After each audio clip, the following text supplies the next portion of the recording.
नमस्कार दोस्तों, जय महाराष्ट्र। जागो इंडिया जागो में आपका फिर से एक बार हार्दिक स्वागत है। तो दोस्तों, पिछले वीडियो में हमने आरटीआई के सूचना का अधिकार अधिनियम 2005 के सेक्शन 1 के बारे में जाना। उसमें हमने ये जाना कि इसके अंदर जो भी मुख्य धाराएं हैं वो सेक्शन 4 सेक्शन 4 की सबसेक्शन 1, सेक्शन 5 सबसेक्शन 1 एंड 2, उसके बाद सेक्शन 12, 13, 15, 16, 24, 27, 28 ये मुख्य धाराएं हैं जो 2005 में जिस समय सूचना का अधिकार अधिनियम 5 लागू किया गया उस समय प्रभाव में आई। दोस्तों, अब हम चलते हैं सेक्शन 2 की तरफ।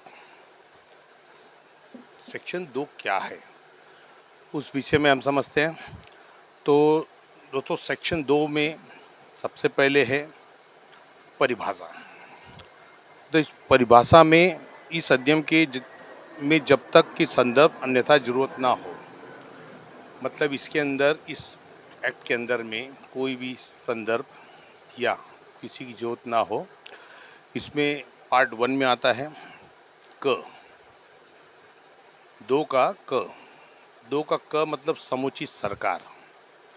समुचित सरकार में ऐसे लोक प्राधिकरण के संदर्भ में,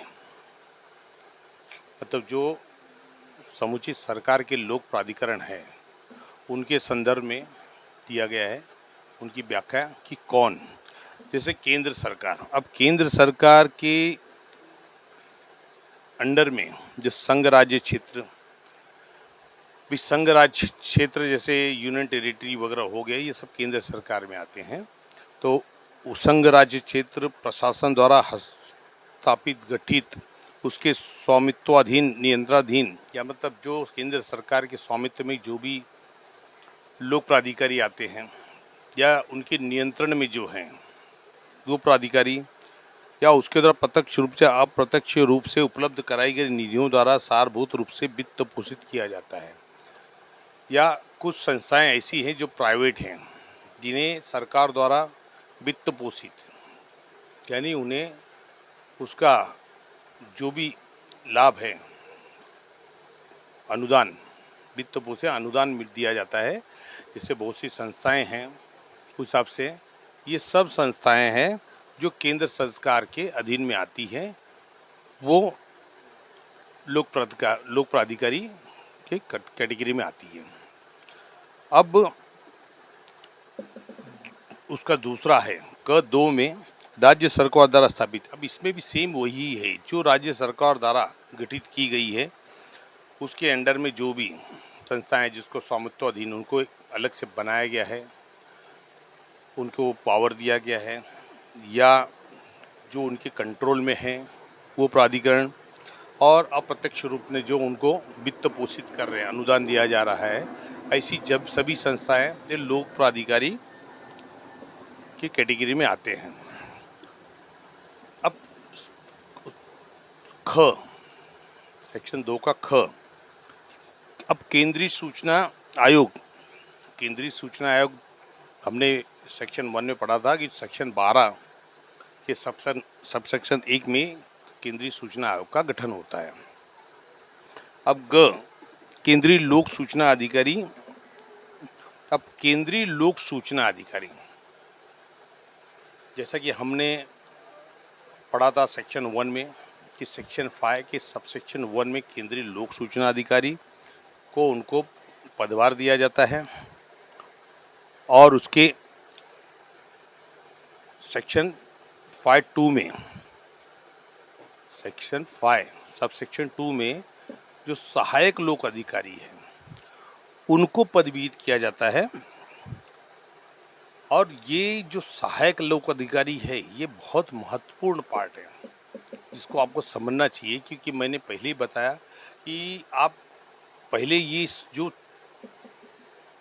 पद थे, जो सूचना का अधिनियम जब निकला था 2005 का, उस समय ये जो भी अधिकारी थे इनकी पदोन्नति की गई थी, मतलब इनकी नियुक्ति की गई थी। लेकिन अब हमें देखने में ये आ रहा है कि सूचना के जो लोग सहायक सूचना अधिकारी है उनकी नियुक्ति बहुत जगहों पे कोई अधिकारी दिखाई ही नहीं देते। अभी बहुत सारे डिपार्टमेंट, जिस समय एसआरए ही ले लेता हूँ, इस समय मैं एसआरए में ज़्यादा तो एसआरए ही ले लेता हूँ। अब एसआरए में सब इंजीनियर को लोक सूचना अधिकारी बनाया गया है, राज्य जन सूचना अधिकारी। अब सब इंजीनियर के नीचे कोई पोस्ट ही नहीं है, तो सहायक जन सूचना अधिकारी सेक्शन 5 सबसेक्शन 2 का उल्लंघन किया जा रहा है, ये आपको समझना चाहिए। अब इसके अंदर आप डिपार्टमेंट को पूछ सकते हैं, डिपार्टमेंट को ये पूछ सकते हैं कि सेक्शन 5 सबसेक्शन 2 में जो भी सहायक जन सूचना अधिकारी है उनके नाम की यादी दी जाए, क्योंकि ये बहुत ज़रूरी है। प्रॉब्लम्स क्या होते हैं, जन सूचना अधिकारी और सहायक जन सूचना अधिकारी, इनका कर्तव्य क्या होता है। दोस्तों, हम जब भी आरटीआई मारते हैं, आरटीआई एप्लीकेशन करते हैं, तो उसके ऊपर जन सूचना अधिकारी का हम नाम और उनका पता डालते हैं। लेकिन वो जो भी इंफॉर्मेशन है वो कलेक्ट करके संगठित करने का काम सहायक जन सूचना अधिकारी का है, जिससे हम जाके मिल सकते हैं, उनको बता सकते हैं कि भाई हमें क्या इन्फॉर्मेशन, क्या सूचना चाहिए। लेकिन यहाँ पे सहायक जन सूचना अधिकारी के पद को रिक्त रखा गया है, यहाँ कोई पद है ही नहीं। और जो आरटीआई एक्ट के दायरे में जो लोक सूचना अधिकारी होते हैं, जन सूचना अधिकारी जो होते हैं, उनके डिस्ट्रिक्ट लेवल पे जो कार्यरत है उनको वहाँ पे जन सूचना अधिकारी का पदभार दिया जाना चाहिए। लेकिन अब प्रत्येक डिपार्टमेंट क्या कर रहा है, अभी बहुत जगहों पे तो मैंने देखा कि जो आपके जो लेटर्स आप डिस्पैच करते हैं, जो लेखपाल नहीं हो, उनका क्लर्क समझ लिए, क्लर्क, उनको जन सूचना अधिकारी बना दिया गया है। अब आप जो सूचना मांग रहे हैं उनको कैसे पता चलेगी वो सूचना क्या है। अब इसके अंदर ये होता है कि जो अधिकारी जो काम कर रहे हैं तो उनको पता है कि ये काम हमने किया या नहीं किया है। तो यहाँ पे सूचना के अधिकार का उल्लंघन किया जा रहा है डिपार्टमेंट द्वारा, सरकार द्वारा, क्योंकि सरकार इस पर कोई भी आक्षेप नहीं ले रही है, जबकि इस पर आक्षेप लेना चाहिए कि भैया जो सूचना का अधिकार एक पब्लिक का, एक जो लोगों का एक मूलभूत अधिकार है। इसको माननीय न्यायालय ने हमेशा कहा है कि ये जो सूचना का अधिकार है लोगों का मूलभूत अधिकार है, और इसके अंदर जो भी सूचनाएं हैं उनको उपलब्ध आपको कराना है। अब यहाँ पे क्या आता है दोस्तों कि लोग अधिकारी क्या कहते हैं, भाई आपने सूचना मांगा हमने दे दिया, आपने सूचना मांगा हमने दे दिया। लेकिन सूचना का अधिकार का मतलब क्या होता है, ये पहले अधिकारियों को समझना चाहिए। सूचना का अधिकार का मतलब ये नहीं है कि मैंने इन्फॉर्मेशन ले लिया, मेरा मैटर ख़त्म हो गया। नहीं दोस्तों, सूचना का अधिकार का मतलब उसमें लिखा हुआ है कि सूचना का अधिकार यहाँ पे जो भी करप्शंस है और जो लापरवाही बरती जा रही है विभागों में अधिकारियों द्वारा, उस पर नियंत्रण रखने के लिए सूचना का अधिकार है। अभी बहुत से डिपार्टमेंट में मैं देखता हूँ कि आपने आरटीआई मारा और उसमें पता चल रहा है कि भाई ये अधिकारी जो है इन्होंने अपनी ड्यूटी बराबर नहीं की है। अब आप उस पर अगर कंप्लेंट फाइल करते हैं तो उनके जो वरिष्ठ है वो कहते हैं कि भैया आपका लोकेश स्टैंडी बताइए कि आपका इस मैटर से तात्पर्य क्या है, जो कि टोटल गलत है, टोटल गलत है। अगर आरटीआई के अंदर इंफॉर्मेशन जो सूचना मांगने के बाद अगर लगता है कि सरकार के अधिकारियों में या डिपार्टमेंट में भ्रष्टाचार है, तो उस भ्रष्टाचार के खिलाफ कंप्लेंट फाइल करने का भी अधिकार है, ऐसा नहीं है। तो दोस्तों, मैं आपको एक बात बताऊंगा क्योंकि हम पहले यही काम करते थे, लेकिन उस समय ये लोकस टेंडी का मैटर नहीं आता था। उस समय लोकस टेंडी का मैटर नहीं आता था, लेकिन अब ये नया प्रचलन चालू किया है। ये शायद राज्य सरकार द्वारा द्वारा है, केंद्र सरकार द्वारा किया जा रहा है, या अधिकारियों की मिलीभगत से हो रहा है, ये मुझे पता नहीं। अब यहाँ पे लोकस टेंडी का सवाल उठाया जा रहा है कि भाई आपकी लोकस टेंडी क्या, मतलब ये है कि एक प्रॉपर्टी है जो सरकार की है, एक सरकार की संपत्ति है जिसके ऊपर अतिक्रमण किया गया हो या सरकार की रेवेन्यू को नुकसान हो रहा हो, तो वो जो चीज़ें हैं वो संविधान के आर्टिकल नंबर 51, संविधान के आर्टिकल नंबर 51 के अनुसार उसमें लिखा हुआ है कि सरकारी संपत्ति, जो भी सरकारी संपत्ति है, प्रॉपर्टीज है, वो हर व्यक्ति मतलब हर भारतीय व्यक्ति अधिकारों से बंधा हुआ है कि उसकी सुरक्षा करें, अधिकारों से बंधा हुआ है कि उसकी सुरक्षा करें। लेकिन प्रॉब्लम ये होता है कि हमारे जो अधिकार है, उस अधिकारों का और हमारे जो कर्तव्य है, उस कर्तव्य का हम तो निर्वहन करते हैं, लेकिन अधिकारी इस चीज़ को सुनते नहीं। अधिकारी इस चीज़ को सुनते नहीं, और अधिकारी क्या कहते हैं कि भैया आपकी लोकस टेंडी दिखाओ कि इस मैटर में आप अफेक्टेड हैं या नहीं, आपका कुछ प्रॉब्लम्स है, आपका नुकसान हो रहा है क्या, ये बताइए। तो ये सरासर गलत है। तो इस चीज़ को यदि आपको ख़त्म करना है तो हमने उस समय हम कंप्लेंट फाइल करते थे। कंप्लेंट फाइल करने के बाद हम महीने 1.5 महीने तक कोई रिप्लाई नहीं मिला, हम एक आरटीआई पुटअप करते थे, और आरटीआई एप्लीकेशन डालने के बाद हम उसमें ये मांगते थे कि ये फलाना डेट पे, कि जो भी डेट पे हमने ये कंप्लेंट फाइल की है आपके विभाग में, उस कंप्लेंट में आज तक की गई कार्रवाई की रिपोर्ट दीजिए, आज तक की गई सभी कार्रवाई की रिपोर्ट दीजिए। और जहाँ तक हो सके सेकेंड पॉइंट में वो कॉपी भी मांगिए कि भैया मैंने जो कॉपी दिया था उसकी कॉपी मुझे दीजिए, सत्य प्रत दीजिए। अब प्रॉब्लम्स क्या होते हैं मैं आपको बताता हूँ। अब ये अधिकारी क्या करते हैं, आपकी जो कंप्लेंट है कचरे के डब्बे में डाल देते हैं, ये रिकॉर्ड अपडेट नहीं करते हैं। मैं आपको बता रहा हूँ, ये रिकॉर्ड अपडेट नहीं करते, ये कचरे के डब्बे में डाल देते हैं और बोलते हैं हमको कॉपी नहीं मिल रही। और ये बहुत ही गलत है, और एक हिसाब से क्राइम है, जो कि महाराष्ट्र पब्लिक रिकॉर्ड के अनुसार डिपार्टमेंट में आई हुई हर इंफॉर्मेशन कंप्लेंट्स को इनको सहेज के रखना है, लेकिन ये जानबूझ के ऐसा करते हैं ताकि इनके रिकॉर्ड में ये चीज़ दिखे ही नहीं। तो आपको इस चीज़ को मांगना है, यदि वो आपको कंप्लेंट की कॉपी देते हैं तो समझिए कंप्लेंट कॉपी आपकी वहाँ पे है। यदि उन्होंने कहा कि कंप्लेंट की कॉपी नहीं मिल रही तो समझ लीजिए इन लोगों ने आपकी कंप्लेंट की कॉपी नष्ट कर दी है, और उस मैटर को आप लेके अपील में जाइए। अब अपील अथॉरिटी कंप्लेंट में आपको बोल सकते हैं कि आपकी लोकस टेंडी क्या, पूछ सकते हैं, आरटीआई में नहीं पूछ सकते। आरटीआई का मतलब मात्र ये नहीं होता है कि आपको सिर्फ इंफॉर्मेशन प्रोवाइड करना है। आरटीआई का मतलब ये होता है कि जो भी हमारे डिपार्टमेंट है उसके अंदर पारदर्शिता लाना, उसके अंदर अकाउंटेबिलिटी लाना और करप्शन को ख़त्म करना। ये सीआईसी ने इसके ऊपर ऑर्डर्स भी दिए हैं, और आपका ड्यूटी होती है कि आप इस तरह से एक्टिवेट करें।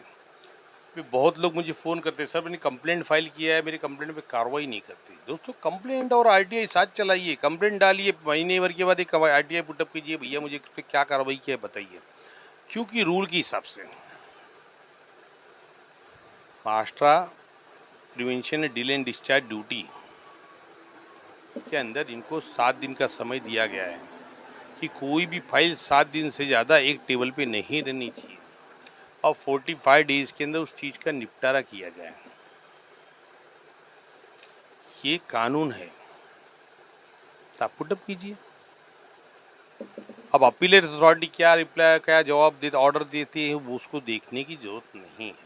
अगर वो आपके बेस फेवर में ऑर्डर देते हैं तो ठीक है, अन्यथा सेकेंड अपील फाइल कीजिए। कमीशन आपकी बात सुनेगा, आयोग आपकी बात सुनेगा, क्योंकि आयोग आरटीआई देखेगा, कंप्लेंट नहीं। वो बोलेगा कि जब कंप्लेंट फाइल थी तो आपने क्या कार्रवाई की, ये आपका कर्तव्य है, ये आपको बताना पड़ेगा, देना पड़ेगा, आप इनको दीजिए, नहीं देते तो आपको पेनल्टी लगेगी। तो ये जो चीज़ें, इसको आपको समझना चाहिए। तो दोस्तों आइए अब चलते हैं सेकेंड के घ पे। घ मुख्य सूचना आयुक्त और सूचना आयुक्त के धारा 12 की धारा 3 के अधीन मुख्य सूचना आयुक्त और सूचना आयुक्त अभिप्रेत हैं। अब इसमें सेक्शन 12 और 3 में अधीन चीफ इंफॉर्मेशन कमिश्नर और इंफॉर्मेशन कमिश्नर का अपॉइंटमेंट होता है सेक्शन 12(3) में। जैसे मैंने बताया कि सेक्शन 12 में इनका अपॉइंटमेंट होता है, सेक्शन 12(3) के अंदर में मुख्य सूचना आयुक्त, सूचना आयुक्त के अधीन मुख्य सूचना आयुक्त और सूचना आयुक्त अभिप्रेत है, मतलब उनकी नियुक्ति की जाती है। अब ड में चलते हैं, सेक्शन 2 के ड में। अब इसमें सक्षम प्राधिकारी, सक्षम प्राधिकारी मतलब मैंने कल उसने बताया था कॉम्पिटेंट अथॉरिटी, मतलब इसमें कोई भी फेर बदल करना है या लॉ के अंदर अमेंडमेंट करना है आईटीआई के अंदर, तो किसी की बस की बात नहीं है। इसके अंदर राष्ट्रपति, प्रधानमंत्री और सक्षम प्राधिकारी जो कॉम्पिटेंट अथॉरिटी होते हैं। तो उसमें सक्षम प्राधिकारी में लोकसभा या किसी राज्य की विधानसभा की या ऐसे संघ राज्य की जिसने ऐसी सभा है दशा में अध्यक्ष और राज्यसभा या किसी राज्य विधान परिषद की दशा में सभापति। अब जो लोकसभा या राज्यसभा है उसे विधानसभा या राज्य संघ क्षेत्र है, तो उसके विधान परिषद की के जो सभापति होते हैं वो कॉम्पिटेंट अथॉरिटी मतलब सक्षम प्राधिकारी है। दूसरा उच्चतम न्यायालय की भारत का मुख्य न्यायमूर्ति, जब India chief justice of India वो सेकेंड, वो थर्ड उच्च न्यायालय का मुख्य न्यायमूर्ति। अभी ये आपके हाई कोर्ट के चीफ जस्टिस। फिर फोर्थ है संविधान द्वारा या उसके अधीन स्थापित या गठित अन्य प्राधिकरणों की दशा में यथास्थित राष्ट्रपति या राज्यपाल संविधान। अब इसके अंदर फोर्थ में आता है राष्ट्रपति या राज्यपाल, मतलब संविधान द्वारा उसके अधीन स्थापित, संविधान के द्वारा स्थापित तो राज्यपाल या राष्ट्रपति, ये कॉम्पिटेंट अथॉरिटी है। फिर पांचवा है संविधान के अनुच्छेद 239 के अधीन नियुक्त प्रशासक। अब जो संविधान के अनुच्छेद 239 के अनुसार जो प्रशासक है वो, अब ये आपकी सेक्शन 2 के अंदर में अभी आपके लोक प्राधिकारी, आपके सूचना आयोग और आपके कॉम्पिटेंट अथॉरिटी, इनके बारे में हमने बात किया। अब आइए देखते सूचना। अब च में 2 च के अनुसार सूचना, तो सूचना क्या क्या है वो भी हम जान लेते हैं। सूचना में किसी इलेक्ट्रॉनिक रूप से धारित अभिलेख, दस्तावेज, मतलब जो इलेक्ट्रॉनिक रूप से कंप्यूटराइज में सीडी है, प्लान है, जो भी है इलेक्ट्रॉनिक रूप से वो अभिलेख। फिर उसके बाद दस्तावेज, जो भी दस्तावेज आते हैं वो। ज्ञापन, ज्ञापन का मतलब एडवर्टाइज वगैरह, ये सब जो ज्ञापन दी जाती हैं सरकार द्वारा। ईमेल भी आप मांग सकते हैं। मत और सलाह, मत और सलाह ये दिया गया है लेकिन ये एक्सेप्ट नहीं होता है, क्योंकि मत और सलाह आप नहीं मांग सकते, जबकि ये एक्ट के अंदर है, लेकिन एक्ट का उल्लंघन होता है। एक्चुअल में मत सलाह होना चाहिए, क्योंकि देखिए, मैं एक चीज़ जानना चाहता हूँ कि अगर कोई अधिकारी है तो इनोसेंट नहीं है, एक आम पब्लिक इनोसेंट है, तो जानना चाहती है कि भाई आपके काम करने की प्रणाली क्या है। तो ये मैं सलाह मांग रहा हूँ कि आप कैसे काम करते हैं।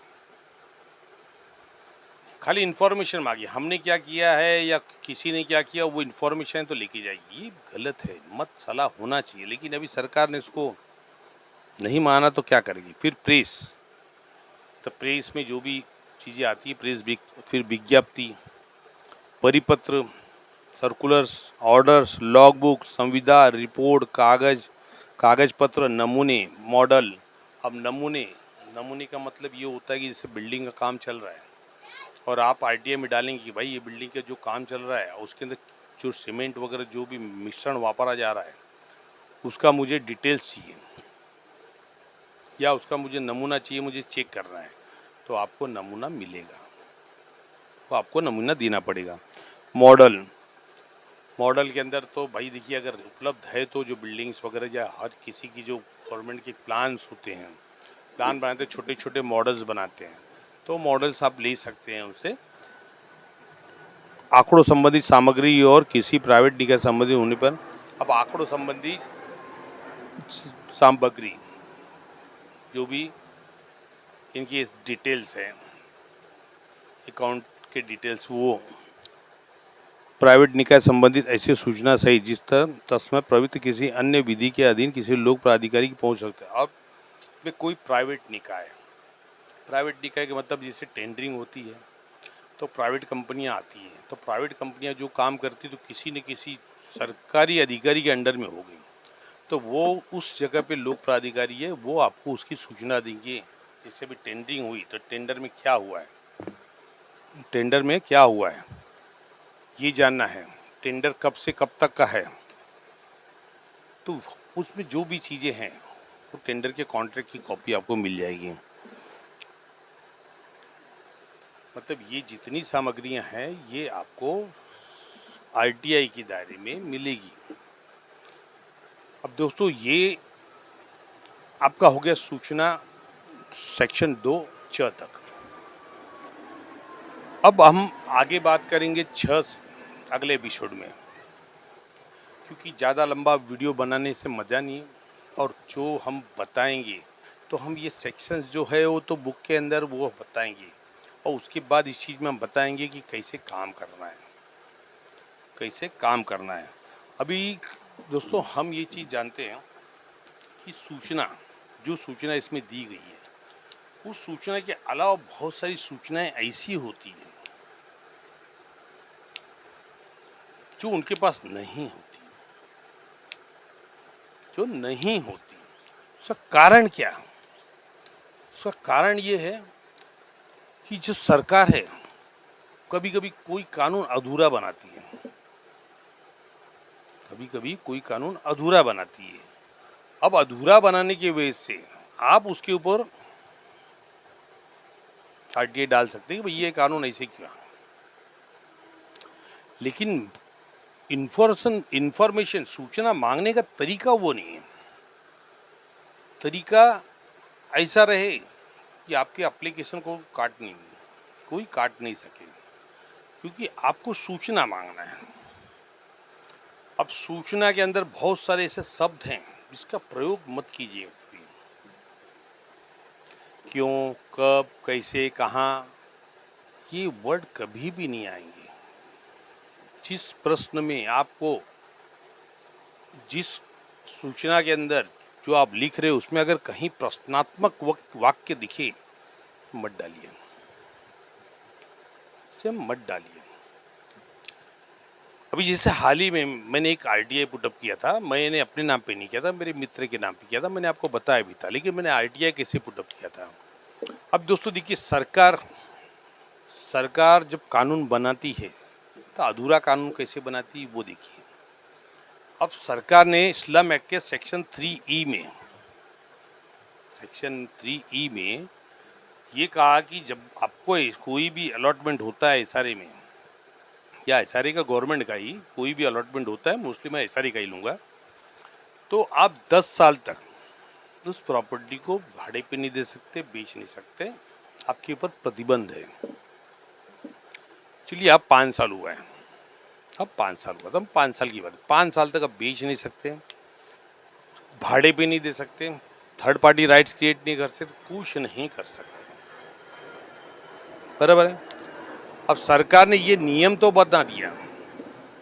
अब हमने आरटीआई में पूछा कि अगर मुझे अलॉटमेंट हो चुका है, मुझे अलॉटमेंट हो चुका है और मुझे एक घर खरीदना है, झोपड़पट्टी में नहीं दोस्तों, झोपड़पट्टी में तो आपको नहीं मिलेगा, पक्की बात है, झोपड़पट्टी में नहीं मिलेगा, क्योंकि अगर खरीद भी लिए तो आने वाले समय में आपको मिलेगा नहीं।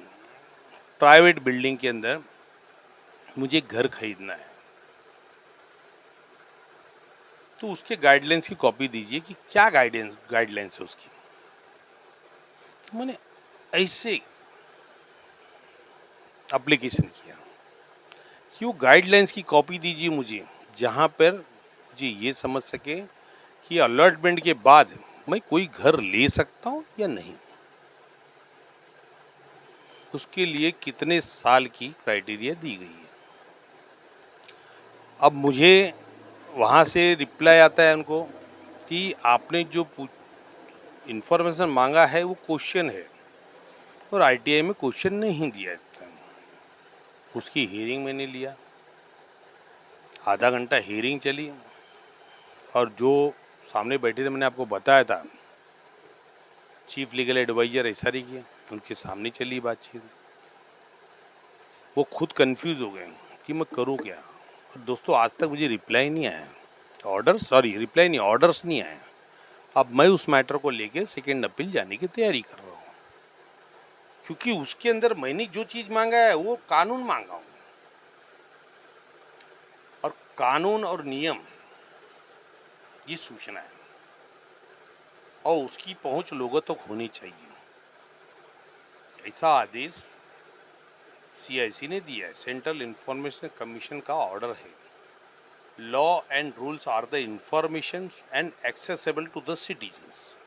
तो भाई मैं भी तो वही मांग रहा हूँ कि आपने एक तरफ कानून बनाया है कि 5 साल आप बेच नहीं सकते भाड़े, तो मुझे अलॉटमेंट के बाद खरीदना है, बेचना नहीं है। मेरा मतलब समझे, मुझे बेचना नहीं है, मुझे रखना है, लेकिन मुझे और खरीदना है। अब समझ लीजिए मेरे बच्चे बड़े हो गए, अब उनको प्राइवेसी चाहिए। अब क्या 300 की फैमिली में 2 परिवार रहेगा, 300 के स्क्वायर फीट कारपेट में 2 परिवार रहेगा, 3 परिवार रहेगा, तो भाई उसके लिए प्राइवेसी चाहिए। तो प्राइवेसी सबका अधिकार है, प्राइवेसी सबका अधिकार है। तो वहाँ पे ये बात आई और मैंने उन चीज़ को, जो अपडेट अथॉरिटी जी साहब थे, उनको मैंने बताया, मतलब सर फैमिली एक ट्री की तरह होती है, बढ़ती रहती है। तो क्या सरकार ने 225 दिया तो लाइफ टाइम आदमी 225 में रहेगा, 269 दिया तो क्या लाइफ टाइम अब 300 है, तो क्या ये 300 में पूरी फैमिली गुजारा करेगी? सरकार ने तो ये कहा कि एक फैमिली के लिए एक रूम है ना, और मैंने ये कहा कि भाई मैं बच्चों के नाम से नहीं खरीदना चाहता हूँ, मैं अपने नाम पे खरीदना चाहता हूँ। कारण ये है कि भविष्य में बेटी की शादी हो गई, बेटी के नाम पे रूम मैंने खरीद लिया, उसकी पत्नी आई और वो बोली भैया ये तो मेरे हस्बैंड के नाम पे, आप कौन? तो मेरी सिक्योरिटी का क्या, मेरी प्रॉपर्टी का क्या? उन्होंने इस चीज़ को माना, मुझे कहा भी, ठाकुर जी मुझे अच्छा लगा आपका जो आरटीआई है, जो ये चीज़ आपने डिफेंस किया, बहुत अच्छा लगा, मैं ऑर्डर देता हूँ, लेकिन अभी तक ऑर्डर्स नहीं आए, क्योंकि ये चीज़ का खुलासा करना बहुत ज़रूरी है और अपील अथॉरिटी को इस मैटर पे भेजना चाहिए मुख्य सचिव के पास, डेवलपमेंट डिपार्टमेंट में, कि भाई इसके ऊपर एक एक्ट बनाइए, जीआर बनाइए, क्योंकि ये हमने आधा बनाया, हमने पूरा नहीं बनाया। उसमें डालिए कि भाई हम बेचने के लिए प्रतिबंध है, खरीदने के लिए नहीं। अलॉटमेंट मिलने के बाद आप खरीद सकते हैं, अलॉटमेंट मिलने के बाद आप खरीद सकते हैं, क्योंकि मैंने उस दिन भी कहा था जहाँ कानून नहीं वहाँ पे दंड नहीं होता है, जहाँ कानून नहीं वहाँ दंड नहीं होता है। तो मुझे अलॉटमेंट मिला तो मैं तुरंत दूसरा रूम खरीदूंगा, एक बात बता रहा हूँ, इतने पैसे नहीं मेरे पास, एक बात बता रहा हूँ, लेकिन जिसे भी खरीदना चाहिए खरीदे। डिपार्टमेंट अगर कार्रवाई करे तो डिपार्टमेंट को खाली एक ही चीज पूछना है कि सर मुझे रूल बताइए ना, बेचने के लिए मनाइए, खरीदने के लिए नहीं। तो वहां पे आपको आरटीआई का जरूरत पड़ती है, वहां से खुलासा होता है। तो ऐसी चीजों में आरटीआई का महत्व होता है। बहुत लोग आरटीआई का मिसयूज करते हैं, उसको व्यापार बनाते हैं। ये गलत है, ये गलत है। अधिकार को व्यापार मत बनाइए, उसको अधिकार रहने दीजिए। कि शायद कुछ लोगों के व्यापारीकरण की वजह से बहुत लोगों का नुकसान हो जाता है। और हमने जब 2013-14 के बाद आरटीआई थोड़ा कम किया मतलब टोटल बंद ही कर दिए थे, क्योंकि हमने देखा इसका व्यापारीकरण हो रहा है, तो हम आरटीआई से दूर हट गए। हमारी उतनी ही आरटीआई चलती थी जितना हमें जरूरत थी, बस उससे ज़्यादा नहीं करते थे।